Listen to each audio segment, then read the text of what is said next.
It's great to have you here at Walt Disney World. How would you summarize Kouzzina to those who haven't been here yet? Well, Kouzzina is Greek for kitchen, and I'd summarize it as being this is a restaurant that I've dreamed about, and it's like coming to my house for dinner, and it's all of my favorite authentic recipes, Greek recipes that have been in my family for generations. And you know, when you come here, I think you're going to feel that real passion for what I'm doing with it. Great. How would you talk about the food that is available here? I know it's Greek inspired, but it seems like you put your own twist on it. On some of it are, you know, some of the dishes it is Greek inspired. The menu is Greek inspired. Some of the dishes I've put my own twist on, like, you know, we wanted a burger on the menu. We did a lamb burger. Which was fantastic, by the way. Thank you. A lamb shank that I really wanted on here. Some of the dishes are literally recipes that I grew up on. The chicken kapama, the cinnamon stew chicken.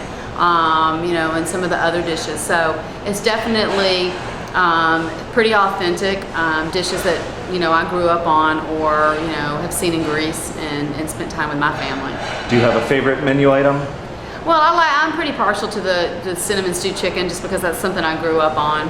You know, I've known it my whole life, and it's always a favorite to go back to. Okay. And have any of the menu items here appeared on Iron Chef America? I can't remember that. I don't really recall if they have. I don't think so. But, you know, that doesn't mean they won't in the future. What do you think defines what Greek cuisine is for somebody who's not necessarily familiar with it? I think Greek cuisine really is defined by seasonality, you know, going by the seasons. We're very, you know, Greeks are very, very particular about that. So we're going to be definitely following the seasons here as well. But I also think it's some of the staples, you know, lamb, feta, phyllo dough, grape leaves, cooking with Kalamata olives, really great extra virgin olive oil, lots of citrus. Healthier, you know, cuisine, lighter, you know, even if you're having a lamb shank or the flank steak with chimichurri, it's still light.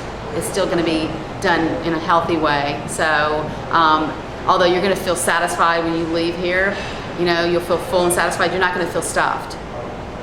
Now, I heard I was at the D23 Expo this weekend out in California, and I hear you're going to be starring with the Muppets Swedish Chef in some kind of show. Can you tell me a little bit more about that? But it's not the Swedish Chef, it's a new chef. Oh, it's a new Muppet Chef, which has not, I don't think it's been announced yet. I see, on who it is, so it's top secret.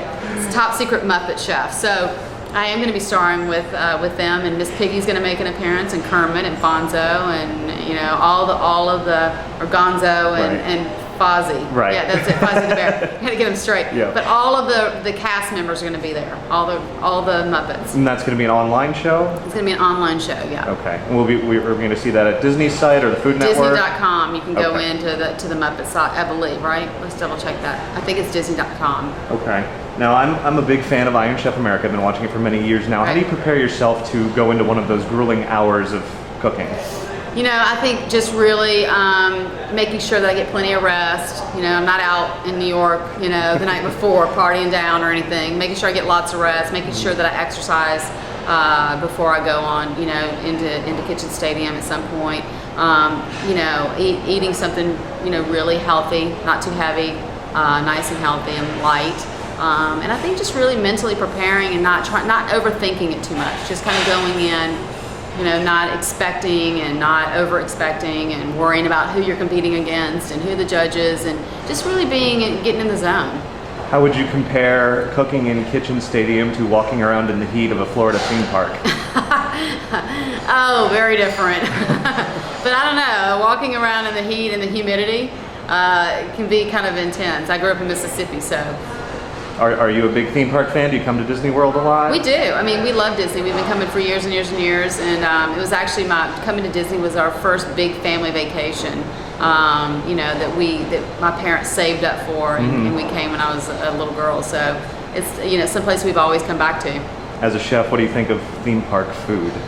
Well, I always get the turkey leg because it's a lot healthier than it, you know. But I think it's changing under with Bob Iger. I think he's been great about, and his team have been great about changing things up and making it healthier. There's a great hummus sandwich that's on the menu in a lot of the parks that we've gotten before. So I think it's fantastic that they're changing the way that, you know, kids are eating, the public's eating, and giving you more healthy options. Disney also at the D23 Expo announced a big Fantasyland expansion, and Yes. part of that is going to be the Beauty and the Beast Be Our Guest restaurant. If you were in charge of the menu there, what do you think you would want to see on that type of a restaurant? Beauty and the Beast, huh? We definitely have to. I'd definitely have some braised items like some ossobuco and maybe some, some things that were, done a little bit lighter, but were definitely hearty, And then I don't know, it'd be kind of fun to do kind of a beauty side of the menu and a kind of the beast side of the menu. Maybe some carnivore and maybe some the carnivore page, and then maybe something a little bit lighter. That sounds very good.